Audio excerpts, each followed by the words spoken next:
Une fois n'est pas coutume sur cette chaîne, les copains, aujourd'hui, on va parler d'amour. Peut-être que certains parmi vous sont célibataires. Et du coup, aujourd'hui, je vais vous proposer de lire un profil qu'il y a sur Tinder. Ou Fruits, je sais pas, on s'en fout. Une application de site de rencontre. Avec le filtre chaton extrêmement mignon, je cache la tête de la personne.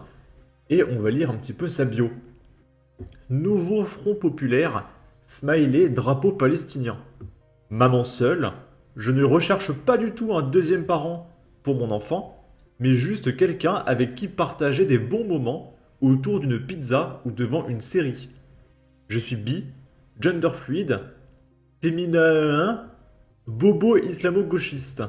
Truc random sur moi, joueuse de roller derby, serpentard, fan d'horreur et de trucs crime, spider-mom, arachnophobe, aime manger, allergique au chat, celui point celle qui match envoie le premier message. En plus, c'est à vous d'aller lui parler en plus. Est-ce que vous n'avez pas envie de lui parler, les copains? Elle a l'air formidable, cette femme, d'accord? Bon. En tout cas, maintenant, on va regarder un tweet de Sandrine Rousseau qui se plaint. Parce qu'en fait, si ces gens-là ne se plaignent pas, ils n'ont plus rien à faire. Et elle se plaint du nouveau Front Populaire. Parce que, je sais pas, Manon Aubry, elle a pas assez parlé sur les médias. Et du coup, elle dit, le nouveau Front Populaire ne peut être représenté que par des hommes dans tous les débats. C'est impossible, en fait. Alors que c'est Manon Aubry qui passe partout, mais du coup je comprends pas, elle a dû voir un homme à un moment donné, peut-être qu'elle s'est levée ce matin, puis elle allait pas bien, je sais pas. Donc là voilà, ce matin elle pète un câble, il y a trop d'hommes au Front Populaire. Ok. Et du coup il y a Dicté Avenir qui écrit comment vous faites la différence entre les hommes et les femmes? Le Patriote 13 qui dit mais qu'est-ce qui vous dit que c'est des hommes? Bah oui, c'est marrant ça quand même, Sandrine. Qu'est-ce qui vous dit que ce sont des hommes? Vous leur avez demandé au moins? Ici, c'est un mec qui va se plaindre de sa communauté. Va l'écouter. Il y a certains de nos frères et sœurs noirs qui se comportent tellement mal que tu as envie de fuir. Genre, tu es à côté, tu es tellement embarrassé que, je sais pas, tu es tellement embarrassé. Je vais vous raconter une histoire qui s'est produite cette nuit même et vous allez me dire ce que vous en pensez en commentaire. Alors, je quittais Rome pour Turin et j'ai pris donc le bus qui va jusqu'à Lyon parce que du coup, Turin est sur le trajet. À un moment, à un arrêt, il y a une vague de personnes qui entrent. Parmi cette vague de personnes, il y a une jeune fille, une jeune demoiselle noire. Immédiatement, elle entre dans le bus, elle retire ses chaussures, elle s'installe sur les deux sièges, elle se couche sur les deux sièges. Le contrôleur vient, il lui dit en italien, mademoiselle, vous devez baisser vos pieds. Elle lui répond, pourquoi? Déjà à haute voix, pourquoi? Il lui dit non, parce que quelqu'un va venir s'asseoir. Il y avait Elle dit pourquoi? Parce qu'elle est trop stupide pour comprendre ce que c'est l'incivilité. Dans sa tête, elle peut faire ce que je veux. Enfin, elle peut faire ce qu'elle veut. Et elle comprend pas le concept de règle et de liberté des autres. C'est trop compliqué pour eux. quelqu'un qui traduisait, il lui dit, il te demande de baisser tes pieds parce que quelqu'un va s'asseoir. Ensuite, le contrôleur lui dit, et veillez porter vos chaussures. Parce que dès qu'elle entrait, elle a retiré ses chaussures. Elle répond au contrôleur, mais pourquoi est-ce que je dois porter mes chaussures? C'est mon droit, c'est mon droit. Le contrôleur lui dit, parce que vos chaussures, je suis désolé de vous le dire, vos chaussures sentent. Et ça envahit le bus. Et c'est pas Ah, faux, ça sentait. quelle horreur! Mais quelle horreur! Quelle horreur! Elle dit au contrôleur, non, non, non, c'est mon droit, ce sont mes chaussures, j'en fais ce que je veux. Elle se met à hausser le ton, elle hausse le ton. À un moment donné, elle dit, c'est raciste d'italien là, je ne porte pas mes chaussures. Le contrôleur lui dit, Voilà, donc victimisation. C'est parce que je suis de telle couleur de peau. Je comprends pas, elle est trop stupide. calmement, mademoiselle, écoutez, si vous ne portez pas vos chaussures et si vous ne baissez pas vos pieds, il y a quelqu'un qui ne va pas avoir de siège. Et deux, je serai obligé de vous faire sortir. Elle a commencé à vociférer, créer du vacarme dans le bus.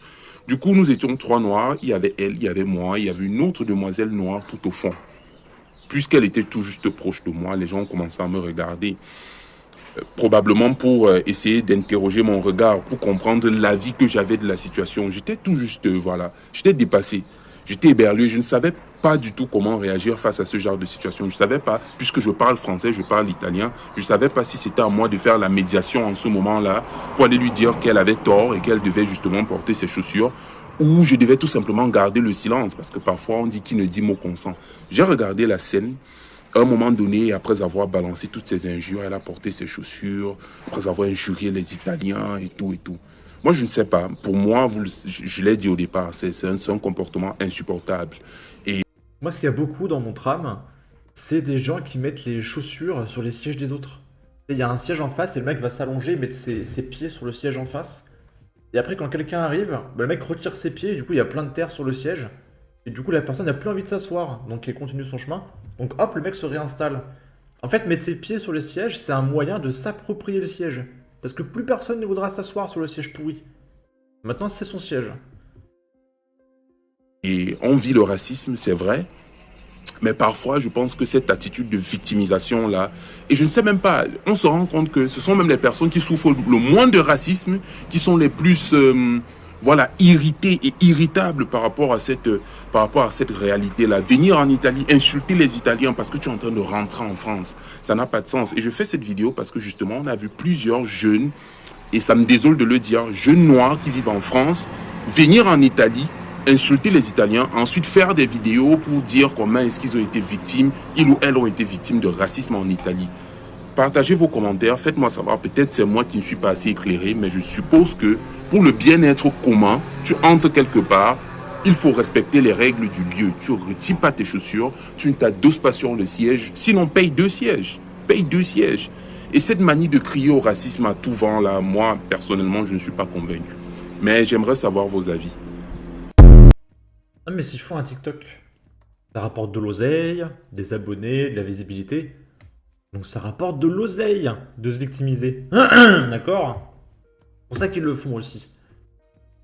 Ici, on est dans les Yvelines. Il y a 3 jeunes de 16 à 22 ans qui se sont fait planter. Voilà le quotidien en France. On va aller voir ça. Oui, j'accepte les cookies. 4 personnes se sont présentées à la caserne des sapeurs-pompiers située sur l'avenue Jean Jaurès vers 23 h. 2 d'entre elles présentaient des blessures à l'arme blanche, tandis que les 2 autres auraient assisté à l'agression et auraient conduit les victimes jusqu'à la caserne. Le jeune homme de 22 ans, grièvement blessé, a été pris en charge par les médecins du SMUR et transporté à l'hôpital européen Georges Pompidou à Paris. La seconde victime, âgée de 18 ans, a été amenée à l'hôpital de Trappes en urgence relative. Un peu plus tôt dans la soirée, les sapeurs-pompiers avaient pris en charge un adolescent de 16 ans, lui aussi blessé par arme blanche. Il a été conduit à l'hôpital André Mignot de Versailles en urgence relative. Selon les premiers éléments, les 2 affaires sont liées. Une enquête a été ouverte afin de déterminer les circonstances des faits. Et ici, on est à Vienne. Un chauffard refuse d'obtempérer, un jeune Naël, et fonce sur des terrasses de café, plusieurs blessés dont 3 policiers. Le conducteur et ses 2 passagers, âgés de 22, 27 et 28 ans, ont été interpellés à Salaise-sur-Sanne après une course-poursuite. Tout a débuté dans la soirée lorsqu'un équipage de police a ordonné au conducteur d'une Audi A3 de s'arrêter alors qu'il venait d'emprunter la rue Juivry, interdite à la circulation. Le chauffard refuse le contrôle et accélère, puis renverse 2 terrasses. Une personne a été blessée à la jambe, tandis qu'une autre, en état de choc, a été prise en charge par les secours. Le fuyard a également percuté une voiture dans sa fuite, blessant la conductrice, et cette dernière s'est rendue elle-même à l'hôpital, interpellée une vingtaine de kilomètres plus loin. Une course-poursuite a débuté entre le chauffard et 2 véhicules de police, l'un de police secours, le second de la brigade anticriminalité, et le suspect a finalement été stoppé sur la commune de Salaise-sur-Sanne, à une vingtaine de kilomètres de Vienne. 3 policiers ont été blessés au cours de cette intervention. L'un des fonctionnaires s'est fait rouler sur le pied par le chauffard, le deuxième a été blessé à la jambe, tandis que le troisième a reçu des éclats de verre au visage en brisant la vitre du chauffard pour le maîtriser, alors qu'il refusait d'ouvrir sa portière. Les 3 suspects ont été placés en garde à vue, tandis que les policiers ont déposé plainte. Selon une source proche de l'affaire, le jeune Naël se livrait à du rodéo urbain peu avant le contrôle des forces de l'ordre. Une enquête a été ouverte et confiée au commissariat de Vienne. Voilà, des affaires du quotidien en France. En tout cas, n'hésitez pas à donner votre avis, votre opinion, partager, liker, commenter, ça aidera au référencement de la vidéo sur YouTube. Abonnez-vous, suivez-moi sur Twitter, prenez soin de vous, salut.